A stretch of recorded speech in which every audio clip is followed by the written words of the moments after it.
Il existe un puissant lien entre l'odorat et la mémoire. Alors je ne sais pas si c'est parce que sur un plan embryonnaire, une de nos premières expériences sensorielles après le toucher est olfactive. Mais en tout cas, ce que je sais, c'est que sur un plan, je dirais, neurologique, les chemins empruntés, les voies neuronales empruntées par l'odorat sont très spécifiques et sont en lien direct avec les centres de l'apprentissage et de la mémoire.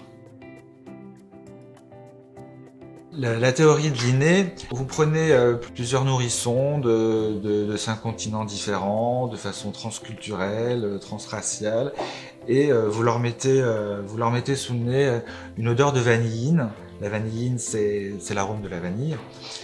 Et là, tous, hein, de façon pratiquement unanime, ils ont un petit éveil à chercher cette odeur du bout du nez. Ils ont une réaction hyper positive à cette odeur qui, sur leur faciès, est clairement agréable. Et puis, à l'opposé, vous leur mettez une odeur de mercaptan. Le mercaptan, c'est une odeur de gaz, une odeur qui, en tant qu'adulte, on considère comme nauséabonde. Et là, vous voyez les bébés qui tournent la tête, qui font des mous de dégoût. Et là aussi, de façon assez claire, la réponse ne laisse pas place au doute. La théorie, c'est la théorie donc acquise. Un exemple assez simple hein, d'une étude qui dit que pour des enfants auxquels on introduit l'alimentation variée après l'allaitement, on s'aperçoit que ceux dont la mère a eu une alimentation extrêmement variée lors de sa grossesse, ils vont être beaucoup moins difficiles, hein, quand il va s'agir de découvrir les aliments, à comparer à ceux dont la mère avait un régime très restrictif. Alors là, ça va être beaucoup plus compliqué. Avec mes patients, des fois je rencontre des difficultés à les faire parler et à commencer un travail psychothérapique. Alors quand on est bloqué, je leur donne une odeur.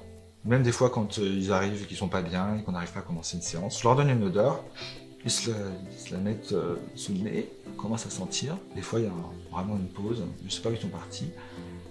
D'ailleurs, c'est ce que j'essaye de faire, c'est que j'essaye de les transporter, j'essaye de réveiller ce que j'appelle moi une trace mnésique, c'est-à-dire d'ouvrir un tiroir mémoire qui va susciter un souvenir, les propulser quelque part, les faire voyager, les amener auprès de quelqu'un, et puis en général ça décoince un petit peu les choses, on commence à discuter, on dialogue, et puis on peut commencer le travail psychothérapique.